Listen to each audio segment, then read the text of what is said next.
You know that feeling when you stumble upon a sprawling story, maybe a dense history or a complex fantasy world, and your brain just starts to feel full? Yeah, like you're trying to drink from a fire hose of information. Exactly. We get it. That's precisely what the deep dive is here for. You give us your sources, and we extract the core insights, the real nuggets of understanding, so you can feel truly informed without the overwhelm. Right.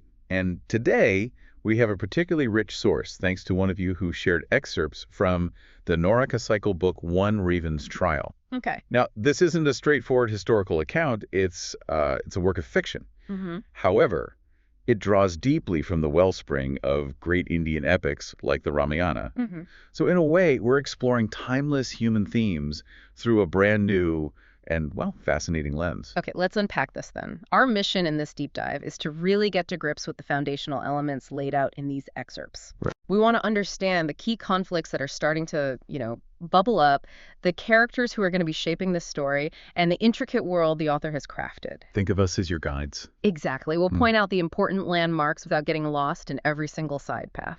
So, are you ready? We're diving into a world of gods, demons, and brewing rebellion. Let's do it. Let's begin by looking at how the author introduces some of the early tensions and the characters who embody them. Okay. The excerpts give us a look into the world of the divas through Indra's experience. What struck you most about that initial portrayal? Well, that phrase, hunger of the eyes, really resonated with me. Here's Indra surrounded by all this opulence, watching these beautiful Apsara dancers. Yeah. And yet he's consumed by this never-ending desire for more, for the next beautiful thing. It paints a picture of a society that has everything, perhaps, to excess. It makes you wonder if that kind of insatiable desire could actually be a weakness, or perhaps hint at a certain emptiness beneath all the grandeur.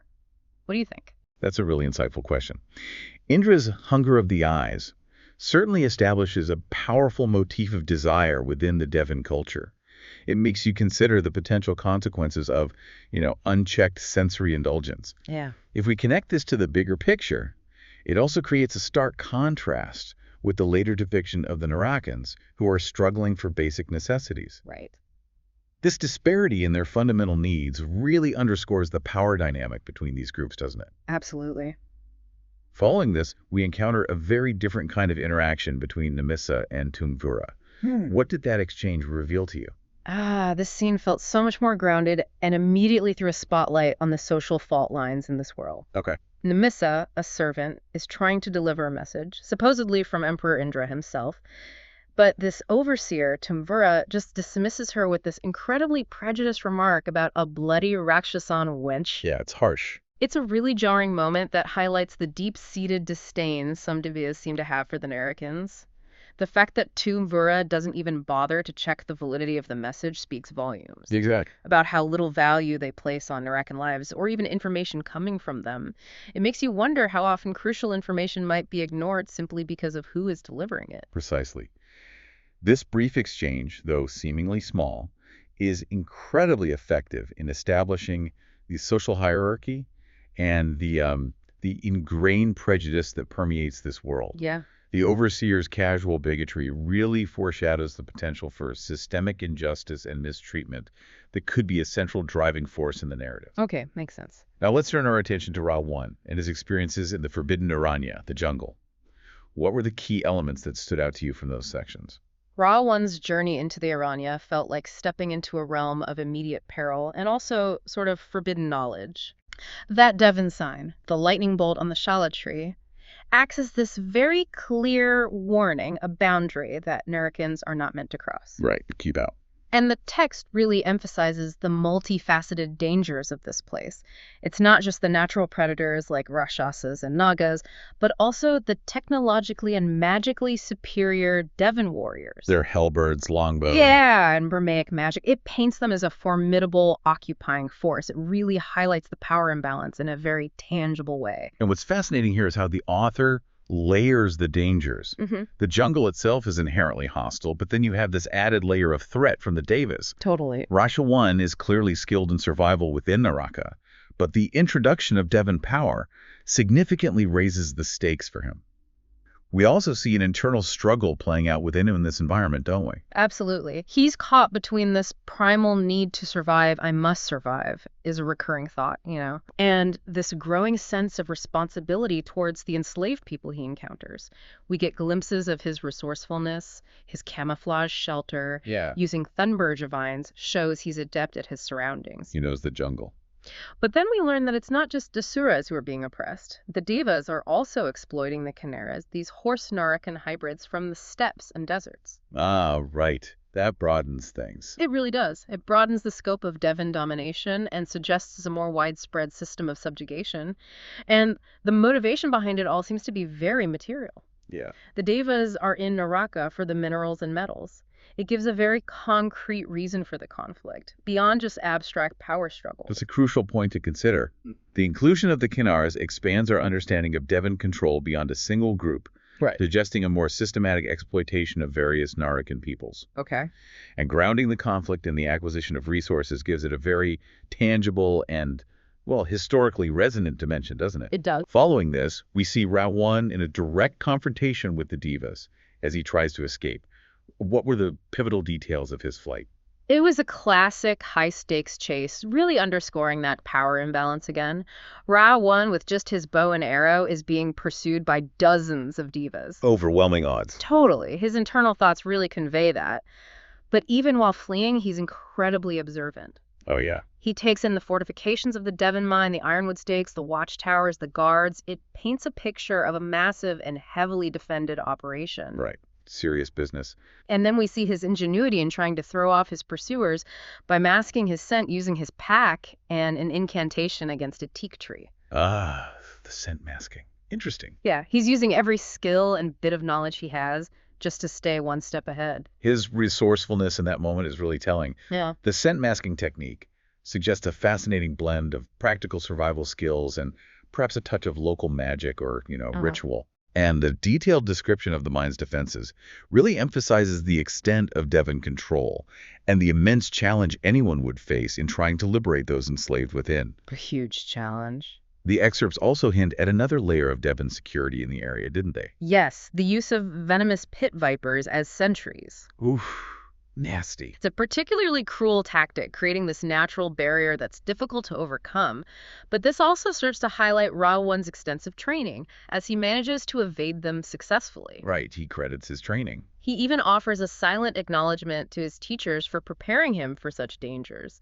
It suggests a very rigorous and practical education focused on survival in a hostile world. Makes you wonder what kind of knowledge is valued and passed down in Narakan society. Exactly. That near miss with the Devas sets the stage for another significant and very personal trial for Ra. One, his encounter with the Simmer. Ah, yes, the Simmer. This feels like a major test of his abilities. What unfolded during that confrontation? This was a brutal and visceral fight. The Simmer is described as this enormous creature, and even after Rawan manages to defeat it, he's left in a terrible state. Limbs quivered beneath him, and he stumbled. Exhausted and wounded. Yeah, wounded, exhausted, and desperately needs basic resources like water, fire, and a needle, all things his teacher had foresight to prepare him for. So that training pays off again. It really reinforces this idea of his journey being a series of trials that he has been trained somehow to face. And his ordeal in the Aranya doesn't end with the fall of the Simmer, does it?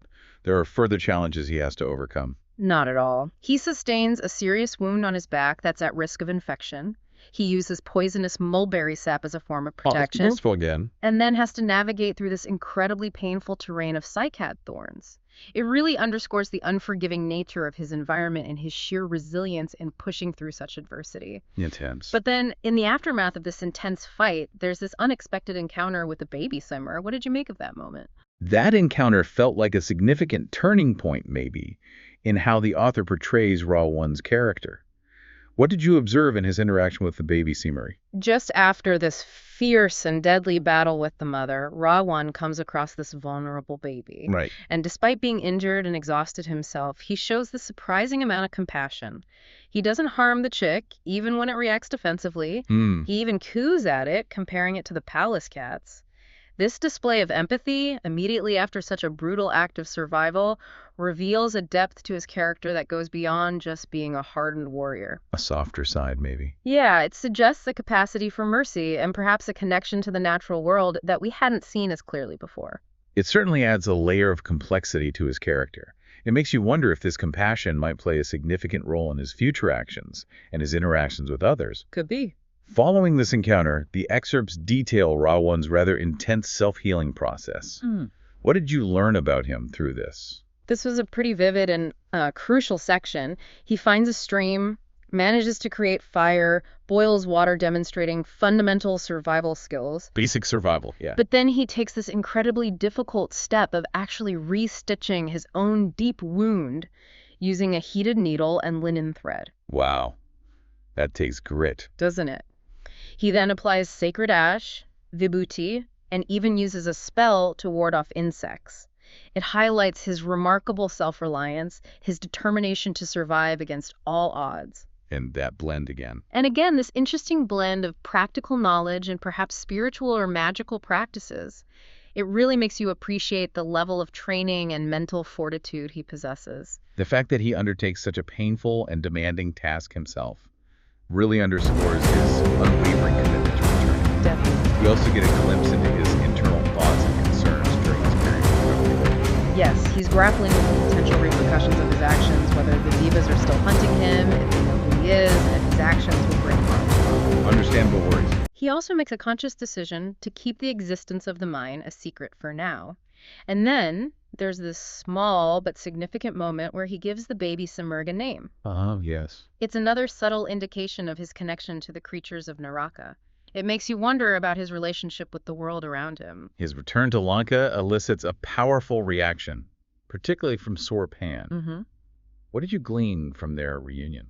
Surpan is clearly in a state of intense worry, desperately searching for Rawan. She's even armed and prepared to venture into the Aranya herself. Wow, okay.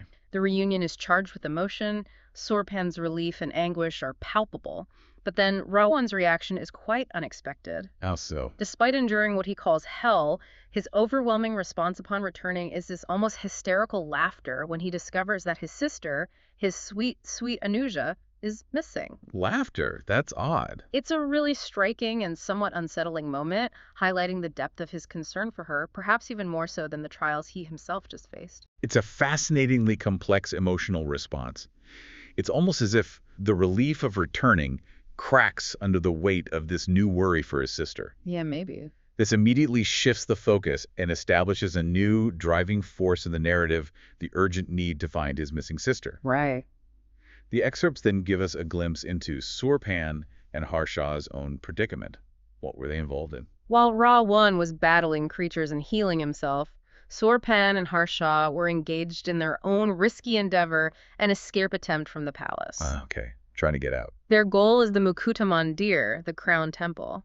And in a rather unexpected and slightly humorous turn of events, they actually receive unwitting assistance from a guard described as the most incompetent of father's guards, Himantha Kumara. That's kind of funny. It injects a bit of levity into what is otherwise a tense situation. It makes you wonder if this incompetence might have larger implications down the line. Could be. This hints we see him in a weakened state, both physically and emotionally. What were your key observations? Even though he's made this incredible journey back, Rawan is clearly depleted. He feels numb, and the world around him seems unsteady. Understandably. He even has to offer a prayer to Shiva for strength. But even in this vulnerable state, there's this subtle hint of a deeper power. Remaggering the wind reacts to his prayer. Ooh, interesting. Magic. Maybe. And of course, his primary concern remains the whereabouts of his missing sister and his mother's reaction to his return. It underscores the importance of family bonds in this narrative. This vulnerability, after enduring so much, makes him a more relatable and perhaps even more compelling hero. I think so. The subtle magical influence further suggests that there are layers to his abilities that we are only beginning to see. The narrative then shifts to Rawan's interaction with the group known as the Underground. Right, the Underground. Who are they and what role do they play in this world? The Underground is presented as this clandestine network of resistance fighters, the last free fighters of Naraka. Right. They're a diverse group comprising members from various Narakan races, including Urnaya Sunwar, a Vidyuthara, Vighujiva, a Rakshasa, and Sarama, a Naga. A mixed group. Yeah. They are united in their refusal to acknowledge Indra's peace and the accords established with the Devas. This paints a picture of a fragmented political landscape where not all Narakans are willing to submit to Devan rule, suggesting ongoing tensions beneath the surface. The fact that the underground is composed of different Narakan races is significant. It suggests the potential for unity against a common oppressor, even among groups who may have had their own historical conflicts, such as the Asuras and the Nagas. That's true. What is Rawan's objective in seeking out this group? His primary aim is to enlist their help in rescuing Surpan. Makes sense. He needs allies. Urnaya, in particular, displays a fierce determination to assist him. Rawan has to negotiate for their support, offering them resources like arms and food, as well as access to the Devan mine. The mine discovery becomes leverage. Exactly. It's a strategic alliance born out of necessity, but it also hints at a shared desire for liberation and a common cause that might bridge historical divides. This alliance with the underground marks a significant escalation of the conflict. It moves beyond individual struggles for survival and suggests a larger, more organized rebellion beginning to take shape. Yeah, things are heating up. To understand what fuels this resistance, the excerpts then delve into the brutal realities faced by Surpan and Harsha as slaves in the Devan mine. What did you learn about their experiences there? Oh, life in the mine is depicted as utterly horrific, relentless, back-breaking labor under the constant threat of cruel overseers like Hahandi. Just brutal conditions. Surpan, even in her enslaved state, takes on the role of a healer, offering what comfort she can to others like Jedasuri and Maricha. Still trying to help. We also learned about this ominous death cough that seems to be rampant in the mine, highlighting the unhealthy and dangerous conditions the slaves are forced to endure. It really underscores the human cost of Devan conquest. Surpan's compassion and her willingness to help others, even in captivity, speak volumes about her character and her inherent leadership qualities. Definitely. It suggests that even under the most oppressive circumstances, the spirit of resistance and care can endure. What about Harsha's experience in the mine? What form did his resistance take? Harsha's storyline focuses more directly on acts of rebellion. He attempts to incite the enslaved buffalo using something called Shakti's song. Shakti's song. Interesting. And a form of silent communication. It's a fascinating glimpse into a different kind of defiance, one that connects with the natural world and tries to awaken a shared sense of oppression. Wow. We also see his interactions with Maragat, a Devan commander, which starkly illustrates the power imbalance and the casual cruelty of the Devas towards their Narakan slaves. Harsha's subtle attempts to stir rebellion, even through seemingly non-verbal means, demonstrate a deep-seated refusal to be completely broken. He's fighting back in his own way. The introduction of Shakti's song as a tool for communication and potential uprising adds a unique cultural or perhaps even magical dimension to their resistance. Yeah, it's really intriguing. The excerpts then begin to detail the growing signs of a larger uprising and the Odyssey. formation of more concrete escape plans. What were the key developments in this burgeoning resistance? Surpan and Harsha start to engage in more overt acts of defiance and actively begin to plot their escape, forging connections with others like Viprachit and Sanika. Building a network inside. We also hear about the legendary Urnaya Sahasrarika, further highlighting the diverse skills and histories within the underground. Adding to the lore. The overall sense is that discontent among the slaves is reaching a boiling point, and a more organized resistance movement is coalescing, with figures like Vakata and Nihantrai emerging as key players. It feels like the stage is being set for a major confrontation. The mention of Urnaya Sahasrarika not only adds to the legend of the underground, but also builds anticipation for their capabilities and involvement in the coming conflict. Definitely. The emergence of a unified resistance, bringing together both the enslaved and the external forces of the underground, sets the scene for a significant clash. And that's precisely where the excerpts lead us, the climactic confrontation at the Devan mine. Okay, the big finale, or part of it. Can you walk us through the key events of this uprising? This sequence is a whirlwind of action and culminates in a hard-fought liberation. It begins with the sounding of the warning gong and Harsha's clever feigned illness as a distraction.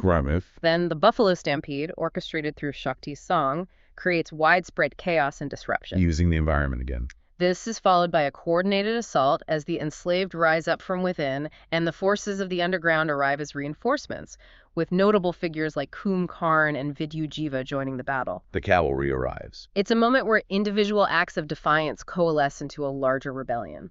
The use of the buffalo stampede is a particularly ingenious tactic, showcasing Harsha's understanding of the mine's environment and his connection with the animals. Totally. The arrival of the underground forces provides the necessary strength to seriously challenge the heavily armed Devon guards. Exactly. We see intense and brutal fighting against Devon guards and commanders like Maragat, with the slaves displaying incredible courage, aided by Marich's use of a sling. Ordinary people fighting back. Surpan and Harsha are at the heart of the struggle, fiercely determined to free the other enslaved Narrakans. But then, a significant new threat appears: Vishwakarma. A High Lord. Yeah, a powerful Devon High Lord, and the father of Tavashtar. His arrival dramatically raises the stakes. The arrival of such a high-ranking Devon official signifies that this is no longer just a minor uprising. It has attracted the attention of the highest echelons of Devon society. Big trouble. What happens when Vishwakarma confronts the rebels? It's a tense and dramatic confrontation involving both raw power and displays of magic. Surpan shows remarkable bravery and even reveals a significant piece of Vishwakarma's past, Ooh, secrets revealed. which seems to have a profound impact. Crucially, Tivashtar, Vishwakarma's own son, makes a pivotal and unexpected decision to side with the Narrakans. Wow, he defects. Seems like it. This act of defiance from within the Devon ranks is a major turning point in the conflict. Tivashtar's decision is indeed a game changer. It introduces a layer of moral complexity to the conflict and suggests that there may be dissent and shifting loyalties even within Devon society. Right. Not all divas are the same. What is the ultimate outcome of this intense confrontation? The battle reaches a chaotic climax. The High Lord eventually vanishes, and the remaining Devon forces are defeated, Vanishes, interesting. leading to the joyous liberation of the enslaved Narrakans. It's a victory hard won through immense sacrifice and collective effort. This liberation represents a significant blow to Devon control in this region and a major victory for the burgeoning resistance. A huge win. However, the aftermath of the battle reveals that the struggle for freedom is far from over. What were your key takeaways from those final sections of the excerpts?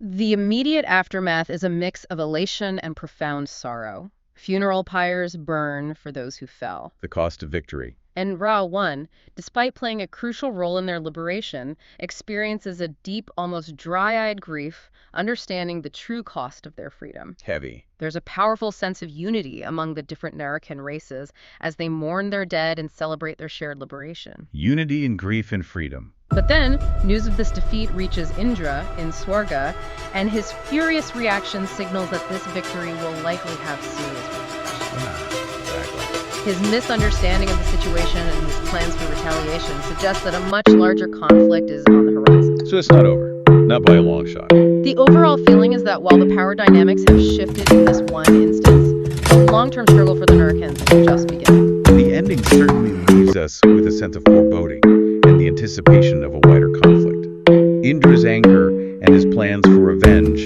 underscore the fact that this act of rebellion will not go unanswered. Definitely sets up your story. The unity displayed by the various Narakan races in the face of their loss, though, offers a glimmer of hope for a more unified resistance moving forward. All right, let's bring it all together. This deep dive into the excerpts from the Naraka Cycle has given us a vivid picture of a world under brutal occupation, fueled by the courage and resilience of the enslaved Narakans. Yeah, it's quite a picture. We've been introduced to compelling characters like Ravan, Surpan, and Harsha, each playing a vital role in this unfolding rebellion. We've witnessed the sparks of a larger conflict ignited by the underground, the unifying power of shared oppression across different continents. Absolutely.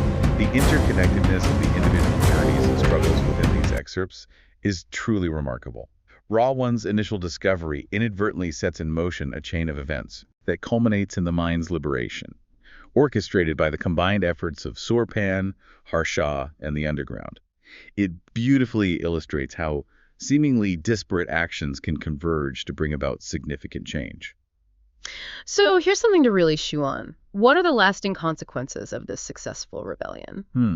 How might the relationship between Naraka and Swarga fundamentally shift now that the Devas have suffered a significant defeat? Good question. And what role will the diverse Narakan races, now united in their liberation, play in shaping their own future after generations of oppression? These excerpts offer a powerful glimpse into a world on the cusp of a major upheaval. Those are incredibly important questions that extend far beyond the immediate events we've explored today. Delving into the full Naraka cycle might provide further insights into these evolving dynamics and the fates of these fascinating characters. A huge thank you to our listener for sharing these captivating excerpts and for joining us on this deep dive. If you have any sources that have piqued your curiosity, please don't hesitate to send them our way. Yeah, we love doing this. We love unraveling these complex narratives with you. Until our next deep dive, keep exploring the stories around you and keep asking those crucial questions. So long for now.